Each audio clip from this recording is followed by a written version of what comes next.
Hey, you guys, it's Monday. Yep. Yeah, I didn't see this movie. You saw part of it. I saw parts of it. Well, what ended up happening was that, like I said, we were kind of thinking about going and seeing the new James Wan movie, Malignant, last night, but then by the time we were done with the live stream and I had a couple other things to do, and I'm just like, man, we were just like too worn out. So I said, okay, so what we're going to do, so this review might be a little bit shorter. Because we got to leave, Because we're going to go see Malignant, and it starts at 4:15. Which means that we'd have to leave here at like 3:45 or something like that. But like I said, this is a newer movie. Yeah. This is Lights Out from 2016. And it's really weird. I didn't know, but there's a little connection. James Wan was also a producer on this movie, which I didn't know going in. And it also has a small part by, which somebody just pointed out earlier, by Maria Bello, who was also in Secret Window, which we did on the movie retrospective last week. And see, it's all connected, man. Yeah. Synchronicities all over the place. I totally didn't know why. I didn't do that on purpose, by any stretch of the imagination. Also, I should say, too, that this is the feature-length debut film of David F. Sandberg, who would later go on to direct Annabelle Creation, which, but also he went on to direct Shazam. So you know what I mean. So this was his first full-length movie. Now, I had been wanting to see this for a really long time because I don't know if you guys remember, but back in 2013, there was a short called Lights Out, and which David F. Sandberg made. Him and his wife, Lotta Loston, who was also in that short, made this movie. I think it was only 2 or 3 minutes long, to be honest with you. But they made it for a competition, but it didn't win, but it was really, really good. The short was really good, and it went viral. I remember seeing it, back then. Everybody was talking about it. It's watch this short. It's so good. And it was, really, really good. So because it went viral, he got contacted by a bunch of movie producers. It's hey, maybe you can make a full-length movie out of this. So he did finally get around to doing that in 2016, where he kind of expanded the lore of the short, because the short film is basically just like I said, it's 3 minutes long. So they really had a lot of backstory to do. So what you got with this? It's basically about okay. So the monster, ghost, whatever it is, I'll kind of get into that in a little bit, is one of those ones. It's kind of like the original short where you can only see it when the lights are out. The lights are out and you just see the silhouette, but then when you turn the lights on, it's gone. You know what I'm saying? Because it can't survive in the light or whatever. So we have that. Now, what ends up happening, there's this family, and it's a mom, and she's got some issues, and she has a son, and the dad has died. The dad has actually been killed by the ghost monster thing at the very beginning, in the cold open.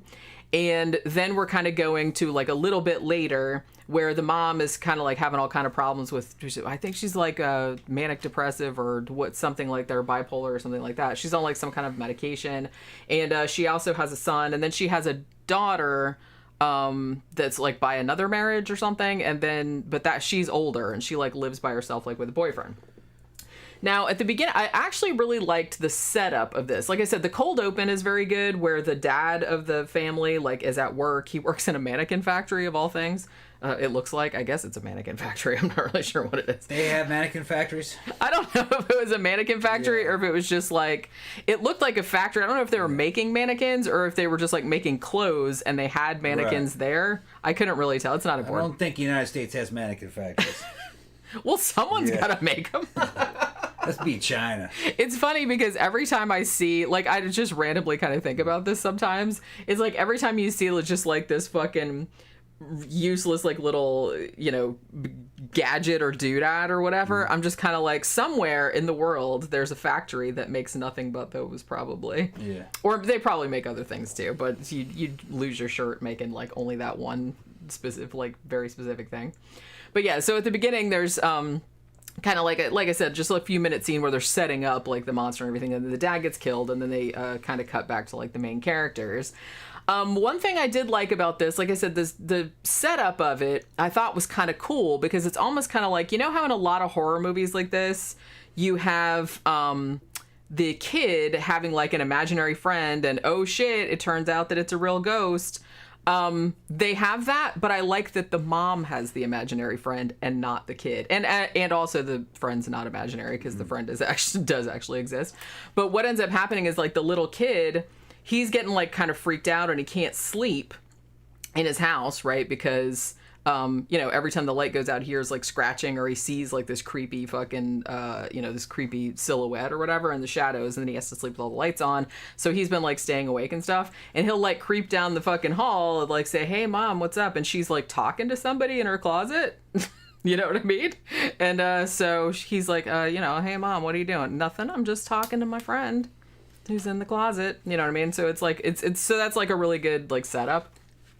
So the kid, because he's not getting any sleep at home because of this like weird situation, he's like falling asleep at school. So, he has to go to the nurse, and then, it's happened a bunch of times. So they call CPS, and then they have to go. And I guess CPS is kind of familiar with this whole like scenario, because they're like, "Hey, your mom's on her medication. As long as she's on the medication, like she's allowed to like have the kid and everything."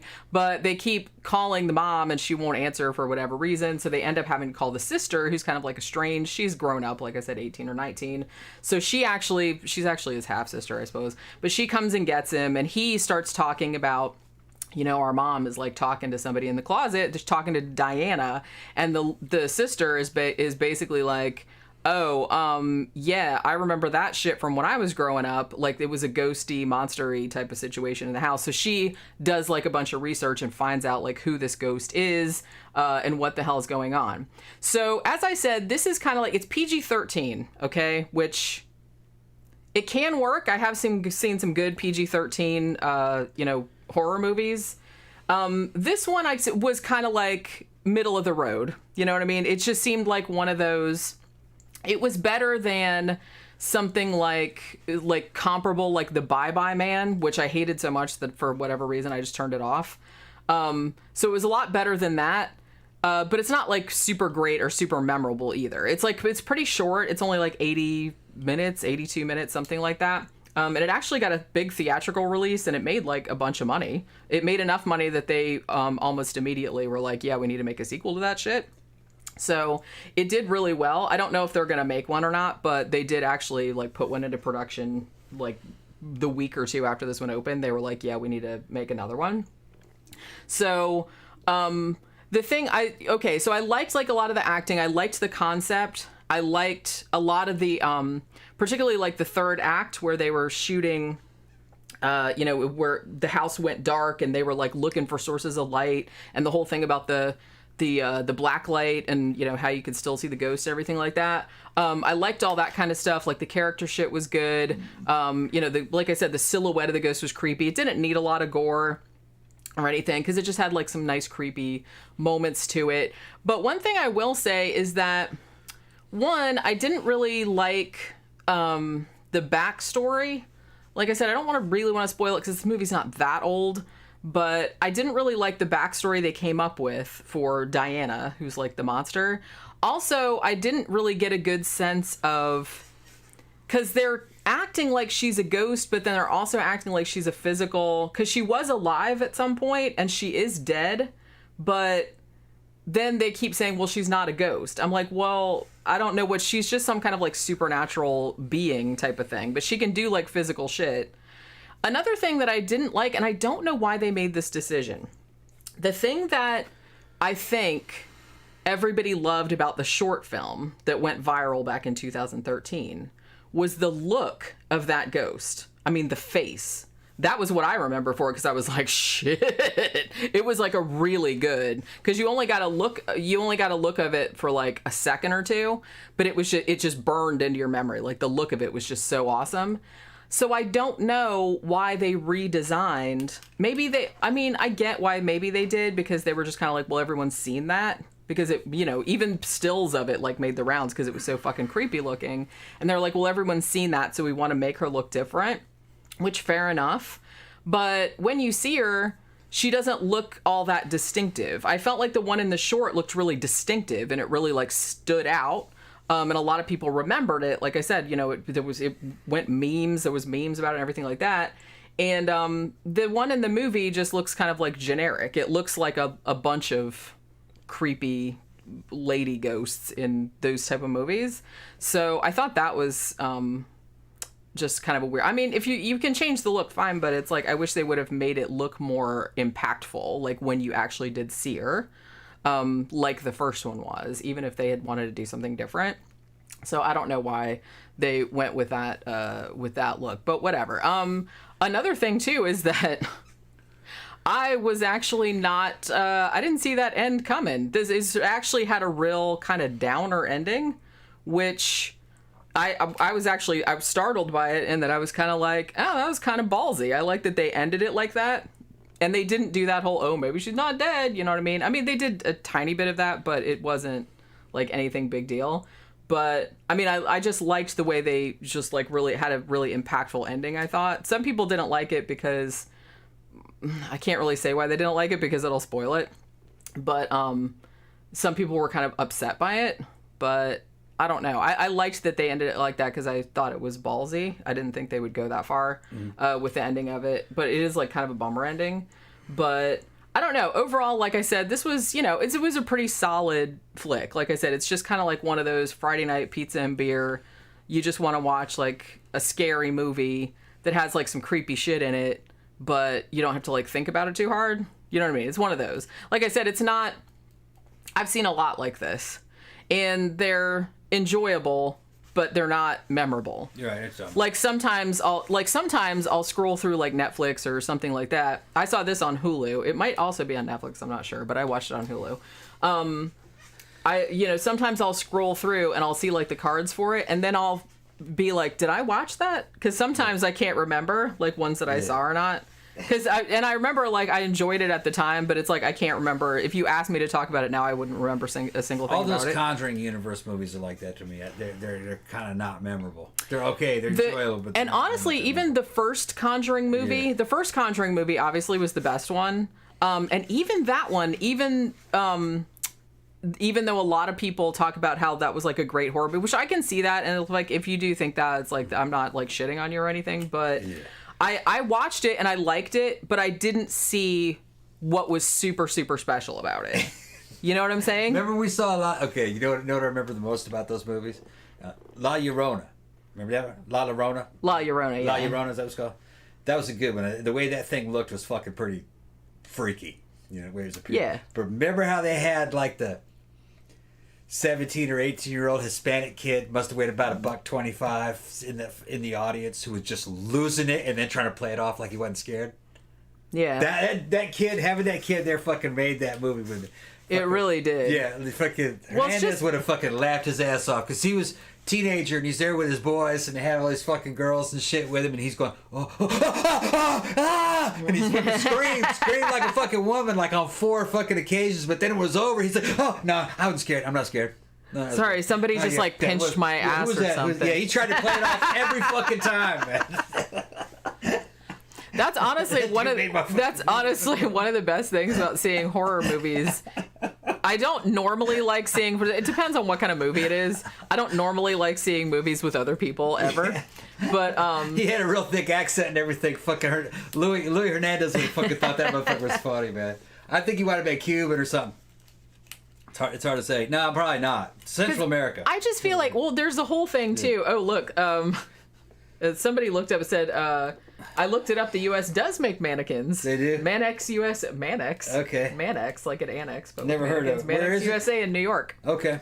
I knew somebody had to make them, right. goddammit. I just didn't know if they made any in this country, but I was just, so I don't know. I just thought it was funny, like the very beginning. It's like Mannequin Factory. Let's get some tourist trap vibes going in there. Because mannequins are always scary. I don't care. Well, and because there was some shit with mannequins at the end too, where, yeah, and, yeah, they also said problem was it was overwritten. Yeah, that's the only thing. I felt like the backstory was like a little too complicated. But like I said, overall for this type of movie, it was actually really enjoyable, and I thought like some of the imagery was really good. I just wish that they had made Diana, the ghost monster person, I wish they had made her more look more like the one from the short, because the one from the short was horrifying. Like, the face was horrifying, and it was just really well done, and it looked really distinctive, like I said. And this one just didn't look, I can't even really remember what she looked like, to be honest with you, like when I'm thinking about it now.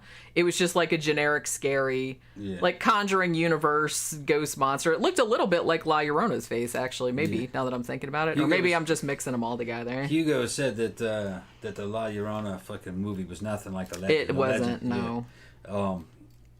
I've heard of the legend, but I don't know any of those legends. But the way it looked, I thought it looked good. It was pretty cool looking. Yeah. I mean, I don't remember a lot about that movie. It would kind of appear slowly and shit. And just having that kid, he probably been 15 or 16. He was fucking losing it. And then trying to play it off like he wasn't scared and everything. It was just fucking funny. I always kind of wonder about that too, because sometimes we don't, like I said, if we go see horror movies in a theater, usually we go to movies like in the afternoon and stuff like that, because it's not as crowded. Yeah. On the few occasions that I've been at night when it was like really full, it's like you always get these big groups of teenagers. Yeah, that's what it was. And it's stupid because the teenagers will go see the horror because, like, oh, it's a horror movie, it's Friday night or whatever, and they don't have anything better to do, so they go out and see a horror movie, and then they either don't watch it, they just sit there looking at their phone the whole time, or they just make fun of it the whole time and make like a lot of noise, or they'll do it, or they just like overreact to everything, or they just like laugh at everything, or it's just like, I don't know, I just wish people would shut up in general. They're but kids. I know. Actually, I wasn't like that when I was actually a kid, on the La Llorona one, I think it was pretty quiet. It was just him. Because well, and he was sitting like in the same row as us, yeah. No, he was up ahead of us a couple. Oh, okay. And he was fucking losing it. I was thinking of a different time. Yeah, he was fucking losing it, and he was probably with about 6 or 7 other teenagers. Half of them were girls. There was a lot of Hispanics to see it that night. It was on a weekend at night, but it's like a Saturday or Friday night. Yeah, I think we actually did go to that one. So maybe they were Mexican. I don't know. So maybe he had a strong accent, but Hispanic accent, Central American accent could be anything, Spanish. If you're primary Spanish speaker, you're gonna have a little bit of an accent, but even a secondary, fucking guys who grew up in California have a slight accent. New Mexico too, even though they might not even speak Spanish or just a little bit. They still have a Spanish accent, but he was fucking losing it. And I was fucking thinking, I just thought that shit was fucking funny. I could kind of put myself in his shoes, you know what I mean, what it would have been like if I was a little bit younger. I was so hardened to fucking horror movies. It's like we're old and we've seen everything, so it's just kind of like, I'm like, oh, you're doing a thing like that other movie. You know what I mean? So and I think what was getting him is he was getting sucked in by the sound effects. Because remember, fucking the sound would come in and it was real intense. Like if you were to see the same thing and if it didn't have a soundtrack with it, it wouldn't have affected you. But that sound effect, the soundtrack is what's really getting you, or tries to. Well, yeah, like I said, I mean, honestly, if you want to see a horror movie be completely drained of all its scares, and I've said this before, just watch it with the sound down. Yeah, and it is not scary at all. Nope, and that's so with shit when you get to be me and Jenny's age, and you know all these tricks. I can tell when something's coming most of the time just on what the sound. Well, and particularly the kind of, not so much the first Conjuring, like I said, but the movies that came in the wake of that. Yeah. There's this whole other, I know we have kind of what we call like the artisan horror films, like Midsummer and stuff like Ari Aster is doing and everything. But then you also have these just kind of like crowd pleaser popcorn horror movies, which is fine. And some of those are actually pretty good. Like I said, this one kind of falls, the one I'm talking about, when I was talking about earlier, Lights Out, just kind of goes along with that too. And it's like, not everything has to be, The Shining. Not everything has to be a masterpiece. Sometimes it can just be like a fun thing to watch, like, on Halloween or whenever. But the thing about it is that it's so formulaic. These ones, particularly, after James Wan got, popular with the Conjuring universe, all of the movies that kind of ripped that off a little bit. I don't want to say they ripped that off specifically because that's been going on forever. But they always, when the jump scare is going to come because everything goes quiet. It's like all the noise goes like, oh, I'm creeping down the hall, and everything goes super, super silent. And there's like, blah, like the cat jumps out of the closet or whatever. It's just like with a big like musical sting. Yeah. And it's just kind of like, how many times can you do that? I can't remember what movie it was that I saw not too long ago, but Oh, shit, man. I don't think it was one of the Conjuring movies, but it was something kind of like that, a B Squad one. And it did that so many times that it just became, like, humorous. Yeah. Now, Hernandez says, every Mexican-American kid that's been to Mexico swears they've seen La Llorona. It could be that it's probably what it is. I really hadn't considered that. The story was probably a lot more culturally relevant to him than it was to the average person. Yeah. He had an accent. It was pretty strong. He might have just been Mexican. Okay. May not have been Mexican American. But he did speak English. Maybe he was first generation. Maybe his parents brought him here. And he was fucking losing it, though, as if La Llorona was a reality. And so I think what it was is there might have been some build-up. Some build-up before he even saw this thing, some cultural build-up. Yeah. So, so that probably helped him fucking get scared. Maybe. I kind of feel like, I don't really know, but maybe the whole La Llorona legend was not real well known, was not widely known in the United States. Yeah. I knew of it from when I was a kid because I had one of those big, like, creepy unsolved mysteries of the world, and it talked about the La Llorona legend in there, like, and that was back in the 70s. I had heard of it, but I didn't know what it was until that movie came so up. I had read about it when I was a kid. So, but I don't know if, like, people, like, if wider America was was real, like, familiar with that legend. No, they weren't. And so I guess it's not going to be as scary to somebody who didn't grow up with those stories. Be like, imagine you're going to see a Bigfoot movie, you don't know who Bigfoot is. You don't even know what that is. Yeah. You know what I mean? If you're a North American, you know what Bigfoot is. You know what Loch Ness Monster is. So you don't really need... You've already got something there that you can scare somebody with. You're not inventing something out of whole cloth. Although I feel like stuff like Bigfoot and Loch Ness Monster and stuff is maybe, like, less culturally based because every country, every culture has something like that, even if it's not called the same thing. Yeah, at least they do now. Everybody's got lake monsters, everybody's got wild men of the forest, everybody's got, even if they're called something different, it's like essentially the same thing. All right, a thing that would be uniquely American would be Amityville. Yeah. Okay. If you grew up thinking that Amityville really happened, which I kind of thought it did for a while until I got old enough everybody did. To research it more. I remember reading that book when I was a kid, the one by Jay Anson. Amityville was just as historical as Bloodsport. Just as historical as Bloodsport, yeah. At the end, it told you how many fucking people he defeated and killed in the ring, of course. Give you his fighting stats. They just didn't tell you that they were all imaginary people. Yeah, they're like, wait a minute, this is a real story? This is a true story? Oh, man, it adds a whole Or they dynamic. were little stick people that he'd drawn on a piece of paper. Oh, man. It was like, smash, smash, smash. Back in the 80s, we'd be up in fucking Trenton, Michigan and shit. Put it at the end of Bloodsport, we're like, whoa, mind's blown, man. That really happened. We just didn't even question that dude's a badass. Whoa, that really happened. Yeah, and of course that happened. Yeah, you didn't know that happened. Everybody's lying to each other. Yeah, that happened. Read it in Black Belt Magazine. Of course it happened. They printed it. It must be true. They printed it. It's true. Yeah. Do you know how much it costs to print something on paper? It was a simpler time. Well, like I said, you can't be too. A lot of people believed the Amityville shit too. Yeah. Like back in the day. Yeah. No. Amityville. No, sorry. No, I don't think so either. There were too many things surrounding it. Too many different stories surrounding it that it was a hoax to make money. The Lutzes hoaxed it with a lawyer. Yeah.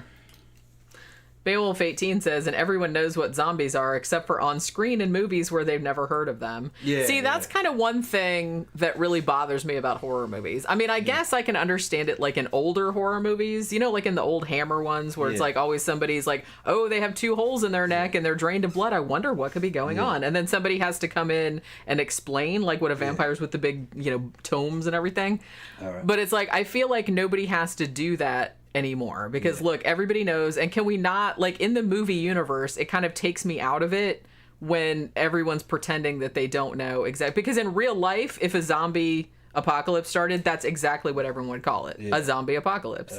So Louis confirming my suspicions. He says, Louis said that, the La Llorona is our boogeyman. Yeah. And then he goes, Tom, you're 100% right. We were told about La Llorona as we were little kids. Yeah. So the reason why he's freaking out is that he was totally primed. Yeah. In his mind, since childhood, he feared that something like La Llorona did exist. Maybe a part of him believed that it did exist. So seeing it on the screen blew his fucking mind. And then he tried to play it off. No, the irrational side of him was taken over. But that's cool because I kind of feel like the ideal horror audience, like I said, I don't, and coming from me, it's like somebody, I really, really like horror movies, but I'm older and I've seen a lot of them. So it's like nothing, it takes a lot to like shock me or surprise me or scare me or anything like that. Like sometimes it still does, but it takes a lot or something different. But I think the best way to go into horror movies, don't go into a horror movie going, this is going to be scary, this is stupid. And I just think that's well, then don't watch it. Yeah. It's like, just kind of like let yourself get sucked into the story. That's the whole point of a horror movie. It's supposed to like creep you out. It's supposed to scare you. Just let it do that. All right, Hernandez, what got me the way it got that kid on an Anglo-cultural level was that Midsummer. Yeah. Yeah, that movie Midsummer. And like maybe the original Wicker Man. Because you're seeing European Caucasian culture at like a primitive magical thinking level. In other words, it'd be like you're taking white people back to, that was like our version of the Aztec level. Yeah. Exactly the same thing. So that, you see, you can fuck with the Mexican's mind by doing the Aztec horror too. Like, what happens if you're deep out in Mexico and you find out they're still out there fucking worried about Xibalba and the blood debt and all that? See? You could have a badass horror like that where you got modern Mexicans doing all that. And maybe some of in a way, the cartels kind of do that. But you could make that shit fucking super spooky. It's spookier probably if they were kind of like educated, high-class Mexican people who believe this stuff 100%, and they're doing all these ancient rituals and it'd be like a cult. Fucking skeleton dead puppets. Didn't we see one kind of like that? Shit, man. Yeah. I'm blanking on the name, but I'm pretty sure I saw one similar to that. If you haven't seen Midsummer, that's basically what it is. It's just like the white European version of that, and it's not creepy on the surface. It's creepy when you think about it. Everything's white and pretty and white clothing and kind of pretty drawings, and then you look at the drawings and it's a bear or a person wrapped in a bear on fire, and you're like, what's that drawing mean? And like, what's this? And you find out later, find out later what all that shit is, It's weird. Is that a vagina with someone cutting hair pubes off of it? Yeah, what are they doing? Is this group sex? What is that? It's fucking, Well, that's what I think was so great about that movie is that it's really, really difficult to make something unsettling where the whole thing takes place in the daytime. Yeah. Okay. Louis seen that one. He says that's a very good movie. He says you guys should watch The Old Ways, a good movie about brujeria. I think it means witchcraft. Probably. Yeah. I think you recommended that before because I wrote it down. I watched the trailer and that does actually look really good. So maybe we'll watch that sometime this week and maybe we'll talk about it like on Sunday or something. Nomadic didn't like Midsummer. He was just bored. It's in its own genre. It's marginally. Pagan, it's folk horror. Folk horror. Yeah, which there's other folk horror. European folk horror, and it goes back to like Wicker Man, and it's a different kind of horror. It's fucking weird, I wish, speaking of folk horror, I wish somebody would make a good movie of Thomas Tryon's novel Harvest Home. Yeah. Thomas Tryon was the same guy that wrote The Other, the one about the twins and everything like that. The Other was another good one. So that was the same novelist. So that was like Russian folk horror, Russian American folk horror, wasn't it? Wasn't she a Russian? I think she was actually. Yeah. She was a Russian immigrant who taught her... Russian or German? I think she was Russian, maybe. Well, the actress, I think. Taught her grandson how to, like, astrally project type of deal into with animals. The twins and everything. Into twins. And but so the guy that wrote the novel that was based on, Thomas Tryon, who was also an actor, by the way, he wrote another novel called Harvest Home, which is actually one of my favorite horror novels of all time. And they made a TV miniseries of it, like, back in the 70s or maybe the early 80s. And it was just not that good. I don't know. It had like a lot of big stars in it, but I don't know. It really kind of fell flat for me, but it's such a good book. And I just really, really wish that somebody, especially like I said, because Midsummer was kind of like there was a big buzz about that. And it's like, I thought there was going to be like a folk horror resurgence. Yeah. And I was kind of like, hey, somebody do Harvest Home. That would be fucking rad. Although it would probably make a better series. Heredity was in that same Hereditary, thing. Yeah. Hereditary was in that same thing. I did not like that movie as much as I liked Midsummer. It was too difficult to follow. I didn't like it as much how it flowed. Jenny liked that one though a lot. I liked that a lot. Yeah, that's actually one of my favorite recent out of the movies. two. I liked Midsummer a lot. But I also really liked Midsummer. Midsummer was good, and I liked that kind of European folk horror because it kind of makes sense. Like, you did this, so we're going to do that to you to cancel out what you did.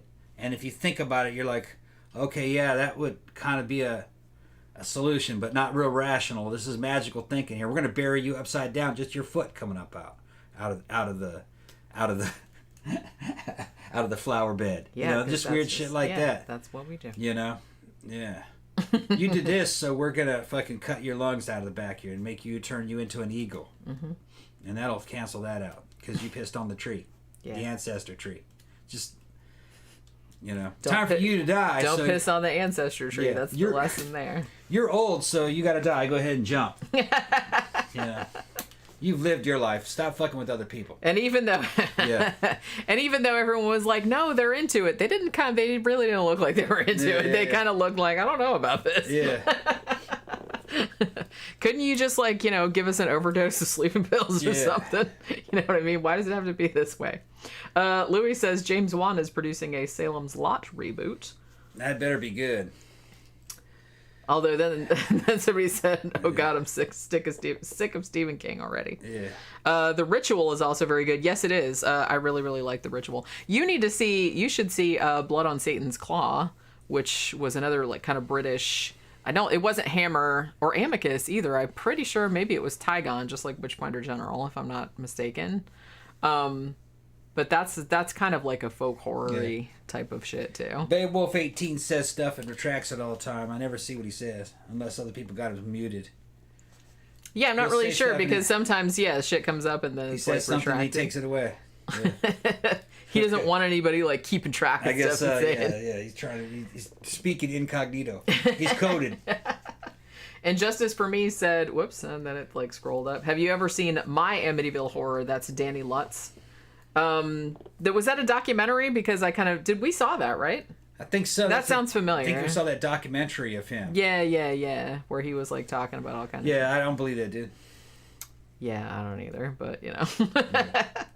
Anyway, all right, so, we better get rolling. There's only one documented case that's in the fucking sphere that I pretty much know happened, just based upon what they said happened, how it was described, and how it matched up with things that I personally saw in the Mammoth Mountain Poltergeist case that I was involved in. And that was Guy Lyon Playfair's book called This House is Haunted. And I got a hardcover copy of it. It's out of print, somebody said it's back in print. It is because they made the second Conjuring movie was based on Enfield. The second one or the third one, I can't remember. Yeah, at least the edition I have. I don't know if they've added it or changed it. I bought that from a library sale or something. I'm gonna say that actually happened because a lot of stuff that they wrote, some stuff that only a person who would have seen it would have. And cops and newspaper people saw it, and it was just objects being thrown out of nowhere. Now, some of the stuff was, we heard somebody say they were standing on the other side of the street and they saw her levitating in the window. But there was only just one witness, and it wasn't a person in the house. It wasn't one of the main witnesses. So there's a lot of other stuff that gets thrown into the case that probably didn't happen. The voice coming out of her mouth, they have that recorded. I think it's her subconscious doing it. It's kind of like, and I think she's also kind of fucking with people. And when you look at that case, you can see how back in the Middle Ages, if something like that would happen, they would have said that she was possessed. Well, yeah, they didn't There's know a lot of crossover. They would say she's possessed by a demon. Look at the demon's throwing things. Look, the demon's speaking out of her. It's just a mixture of recurrent spontaneous psychokinesis that she can't control, acting out and fucking kind of like epileptic kind of convulsions and frustration. You know, she had a lot of family problems. This is kind of just a bad house and a kind of a fucked up family, and it was at the right. And there were 2 girls in there going through puberty, and somehow it causes that.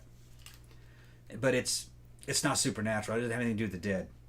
It's a fake ghost. Although I think they had access to things that happened in the past somehow. Yeah.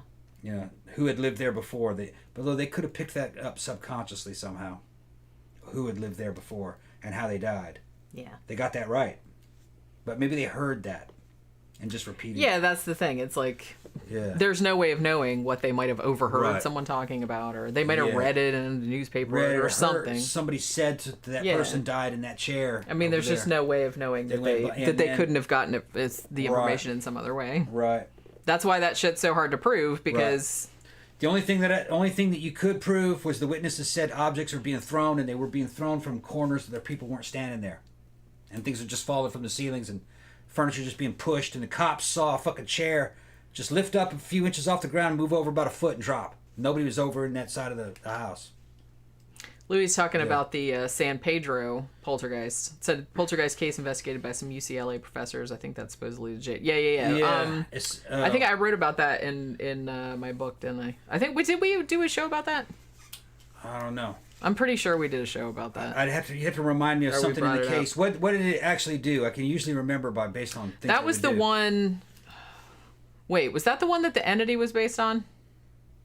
I kind of feel like that was the one that the entity was based on. actually happened, from what I understand. If it's the one the entity was based on. I mean, the movie, like the end of the movie, is nothing like what actually happened, but exaggerated a lot. What was her name? Carla Moran or something like that. Yeah, that might be that I can't remember what her real name was. I get it confused with because I wrote about it, but then we talked about it the movie. They're paranormal because it's some kind of quantum physics going on, mind over matter. I guess you don't mind it don't matter. I don't know, but fucking. It's kind of like telekinesis of some sort happening. And it's just spontaneous. And it happens here every now and then. Depends on my mood. I wish I could control it. Because I'd make all kinds of fucking money. You crazy? Well, yeah, like I said, you could just take $1 from every bank vault in America and put it in your own account. Yeah. Just go to Vegas and force the dice to land certain ways. You could do that too. Yeah. Although, like I said, I'm lazy. I would do it from my own house. Just go... Or you could just go on tour performing.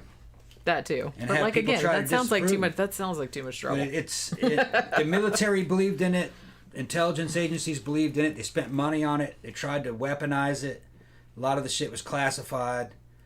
In my estimation, they were never able to get it to work right. It wasn't really worth the trouble, with the exception possibly remote viewing, and they evidently don't rely on it. But the remote viewers did get some stuff right. But a satellite can get everything right. Yeah, so why rely on like some hand wavy kind of? Well, maybe that's kind of what I drew. Kind of a vaguely looks like a mountain. Yeah, you know what I mean. It's that kind of shit.